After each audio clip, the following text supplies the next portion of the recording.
Assalamualaikum, halo mam, halo semuanya, apa kabarnya mams? Semoga selalu sehat, selalu bahagia, dan tetap semangat. Terima kasih untuk mam dan teman-teman semua yang sudah mau klik video ini, mudah-mudahan videonya bisa bermanfaat. Nah langsung aja, ini udah saya siapin bahan-bahan untuk masakan hari ini, jadi rencananya hari ini mau masak 3 menu rumahan yang simple aja. Terus ini ada ayam sekitar 1 ekor, mau saya ungkep pakai bumbu yang praktis aja yang cepet mams. Nanti setelah diungkep, rencananya ayamnya mau saya kasih bumbu yang lainnya, terus dibakar atau dipanggang di teflon. Kemudian untuk sayurnya, nanti rencananya mau bikin tumisan sayur aja yang simple. Ada toge, ada oncom dan juga caisim, dan juga nanti mau bikin bakwan jagung sayuran. Nah jadi menu atau masakan kali ini udah sering banget saya masak ya, jadi untuk resep atau bumbunya dan cara-caranya bisa langsung aja ditonton. Malu sebenarnya masaknya cuma begini-begini aja, tapi sambil masak mungkin saya sambil jawab pertanyaan yang kemarin ya mam, yang di video sebelum ini yang belum sempat saya balas.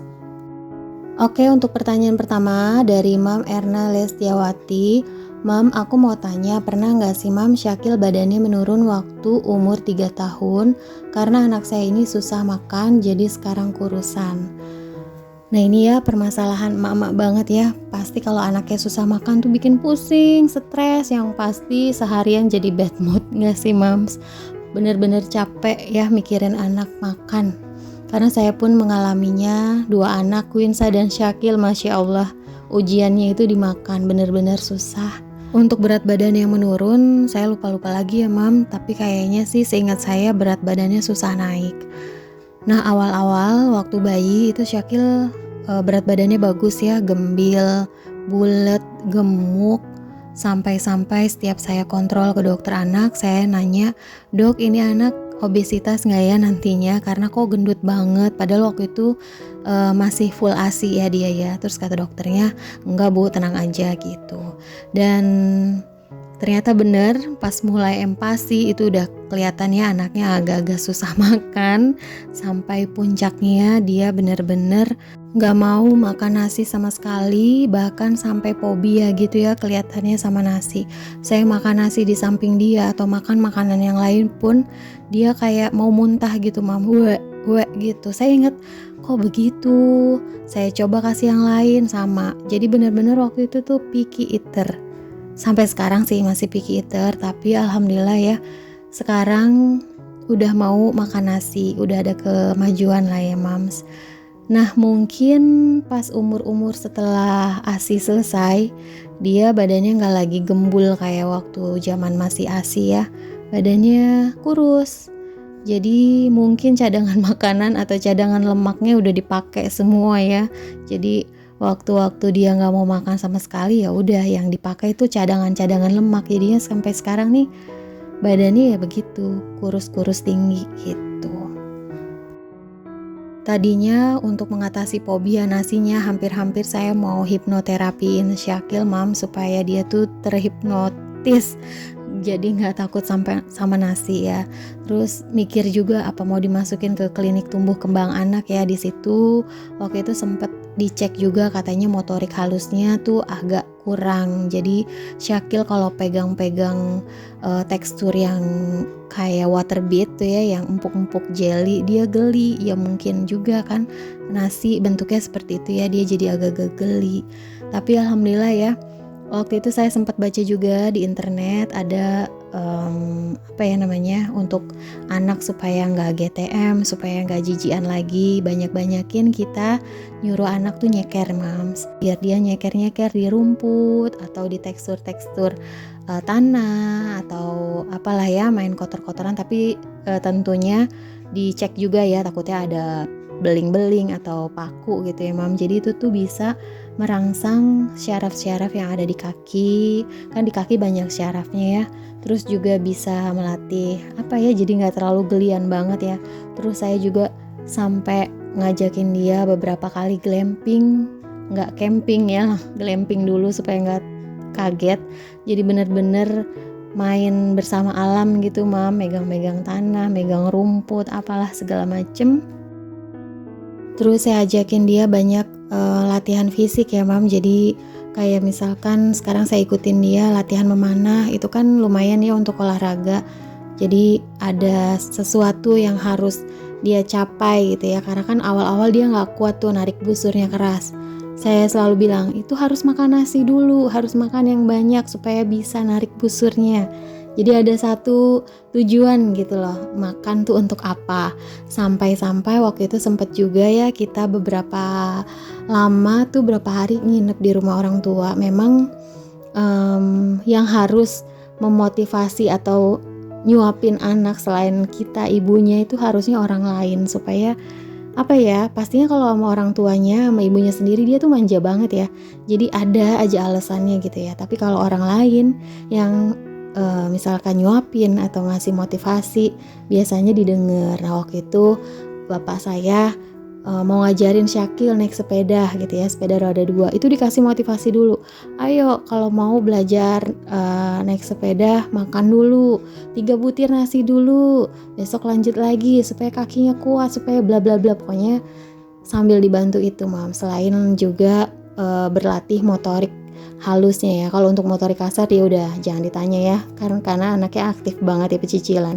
Tapi untuk motorik halus ternyata dia ada yang kurangnya gitu, dia geli sama beberapa tekstur. Bahkan waktu itu sempet juga dia gak berani sama yang namanya bubbles atau gelembung busa, dia geli. Tapi alhamdulillah makin lama makin baik ya, berani. Dan alhamdulillah saya seneng banget, Syakil udah ada kemajuan, udah gak takut lagi sama yang namanya nasi. Sekarang waktu itu ya awal-awal mulai belajar nasi, itu nasinya sampai dihitungin ya. Dia cuman mau misalkan 2 butir, besok hari 3 butir, besoknya lagi 4 butir. Dan sekarang kalau ditanyain udah berani berapa butir? Udah berani 1000 butir, Masya Allah, alhamdulillah. Itu saya seneng banget. Nah untuk Mam Erna dan juga mungkin Mam yang lain yang mengalami hal yang sama, anaknya susah makan, anaknya picky eater, atau anaknya sedang di masa GTM, jangan bersedih, tetap semangat, tetap berusaha terus. Jangan stres, karena kalau ibunya udah stres itu udah susah ya. Boro-boro kita jadi gak semangat gitu ya Mam untuk ngapa-ngapain, karena otak tuh berasa udah habis duluan, tenaga udah habis mikirin anak susah makan. Itu saya benar-benar ngalamin banget ya, sampai di fase bodo amat, gak mau makan bodo amat kayak gitu. Terus juga jangan juga dipaksa anaknya makan, karena bisa berakibat trauma. Dan jangan sampai juga fobia kayak Syakil, mudah-mudahan nih Mams. Dan mungkin bisa sambil terus dicari penyebab anak susah makannya itu apa. Terus juga sambil terus berusaha bergaul atau makan mungkin bareng teman-teman sebayanya, atau mungkin sering-sering diajakin nyeker juga. Karena saya waktu itu sempat baca di Instagram tapi lupa nama akunnya apa ya. Itu tuh untuk anak yang GTM, kita bisa salah satunya ajakin dia nyeker, terus juga main tekstur, terus juga no screening, jadi no gadget, no TV, kayak gitu-gitu Mams. Jadi beraktivitas fisik aja atau beraktivitas yang lainnya gitu ya. Ya mudah-mudahan kita sama-sama mendoakan untuk anak-anak kita ya Mam. Mudah-mudahan anak kita semuanya makannya pinter, sehat semuanya ya. Amin ya rabbal alamin. Oke deh Mams, mudah-mudahan bisa menjawab ya pengalaman saya untuk anak yang picky eater, bahkan untuk yang fobia nasi. Ini sekarang saya lagi mau jalan-jalan biar gak pusing di rumah terus. Lagi mau ke IKEA nih Mams sama temennya Syakil. Nah ini kita udah sampai, jadi happy watching, mudah-mudahan bisa bermanfaat ya. Ini bagus nih harganya, 1,5.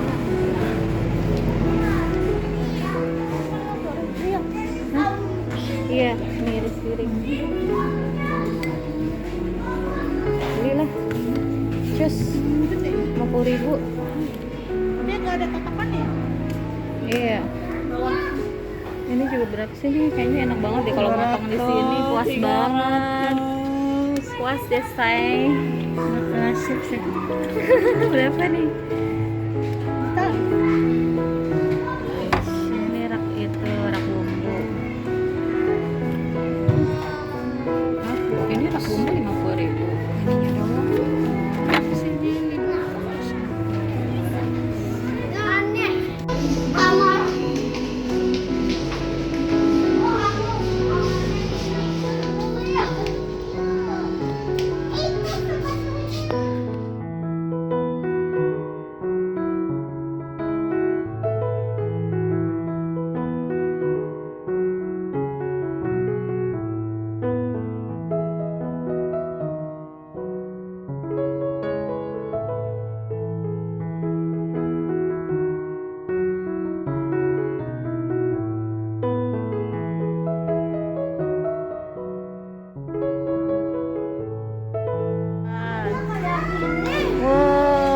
Mam berani tidur sendiri? Iya.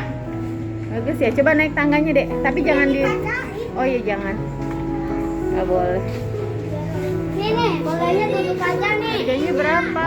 Iya nih. 5 Boleh juta. duduk. Lihat dan Bagus ini ya. topeng asli. Tuh topeng asli. Iya sayang, coba pakai. Nggak usah di... Bikin jemuran. 150.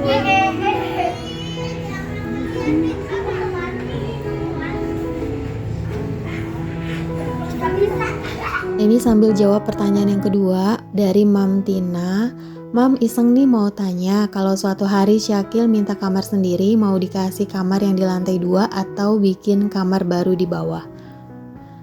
Nah kebetulan ya, ini pas lagi di IKEA, Syakil antusias banget, happy banget ngeliatin tadi kasur yang tingkat. Katanya aku pengen nih kasur kayak gini. Terus ngeliat harganya, wow 5 juta ya, mudah-mudahan ya, amin, semoga ada rezekinya nanti. Nah untuk bikin kamar lagi di bawah kayaknya udah gak mungkin ya Mams. Jadi di bawah, di lantai bawah cuman bisa 2 kamar aja. Jadi mau gak mau kalaupun nanti Syakilnya di bawah, berarti dia nempatin kamarnya Quinsa-nya pindah ke atas.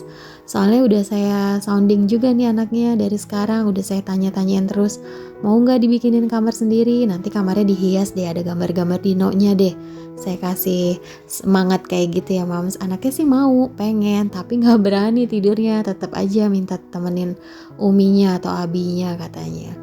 Nah kalau menurut saya bagusan di atas ya untuk laki-laki, kamarnya di lantai 2 dibandingkan perempuan yang kamarnya di atas kayaknya agak gimana gitu ya Mams. Tapi Syakilnya masih belum berani ya, mungkin nanti kalaupun untuk belajar tidur sendiri di kamar, pengennya sih nanti Quinsa pindah dulu ke atas sementara sampai Syakilnya berani gitu ya tidur sendiri. Jadi Syakil belajar tidur sendiri di kamarnya Quinsa yang di bawah. Pengennya sih gitu nanti kalau udah sempet beresin kamar yang di lantai 2. Nah pertanyaan selanjutnya dari Mam Santi dan Mam Ella. Waalaikumsalam.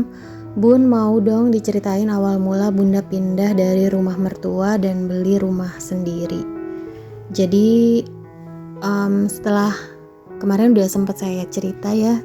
Jadi saya tinggal di rumah mertua sekitar 5 tahun. Setelah itu saya dan suami berusaha mencari sendiri rumah impian gitu ya Mams.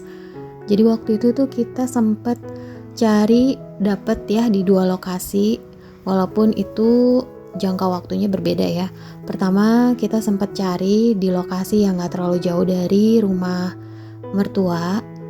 Di situ kita udah sempat booking dan udah hampir proses akad gitu ya. Tapi ternyata waktu itu saya barengan hamil Quinsa.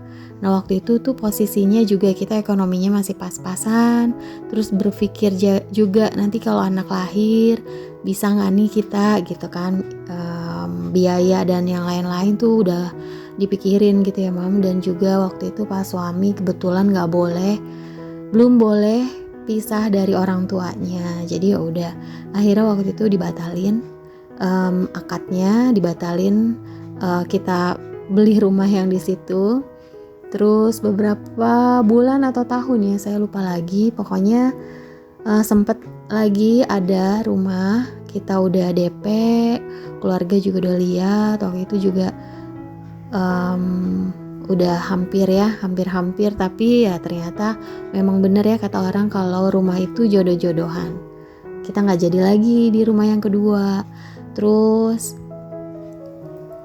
gak niat nih, kita iseng-iseng aja, kakak ipar kasih tahu, coba deh di perumahan ini, di situ tuh ada rumah, tapi rumahnya bukan perumahan baru, rumah second, bla bla bla bla bla gitu ya. Terus kita iseng lagi jalan-jalan, iseng ngelihat ke rumah kita yang di sini nih Mam, yang sekarang ini kita tempatin. Nah waktu itu rumahnya kondisinya ya rumah second ya, nggak pernah ditempatin, tapi udah punya orang. Kondisinya ya atapnya udah saya ceritain ya, atapnya atap masih kayu. Dan itu tuh udah agak lapuk gitu ya, jadi plafonnya udah turun, pokoknya ya begitulah. Tapi waktu itu tuh ya kita mikirnya di situ rumahnya masih harganya jauh lebih murah dibandingkan dua lokasi yang pernah kita DP-in gitu Mams. Udah gitu luasan tanahnya juga lebih besar dibandingkan di tempat yang lain dengan harga yang lebih murah. Ya udah akhirnya bismillah kita beli rumah yang di sini, dan alhamdulillah kita belinya cash waktu itu ya, dengan budget yang kita punya gitu. Nah setelah kita punya rumah, kita nggak langsung pindah ya Mam, tapi kita bertahap pindahnya. Di satu sisi juga Pak suami waktu itu belum boleh langsung pindah gitu ya Mams. Terus jadi setiap minggu sekali gitu ya kita datang ke rumah, kita beresin, kita sapu, kita pel, kita bawa tikar, bawa bantal gitu ya, kayak ala-ala piknik. Jadi waktu masih seneng-senengnya banget punya rumah gitu ya, tiap minggu kita datang. Terus minggu depannya kita datang misalnya bawa kompor, terus bulan depan kita bawa ini, bawa itu. Pokoknya waktu itu dicicil-cicil ya Mams. Misalnya bulan ini saya beli kompor, terus bulan depan ngumpulin duit lagi buat beli piring.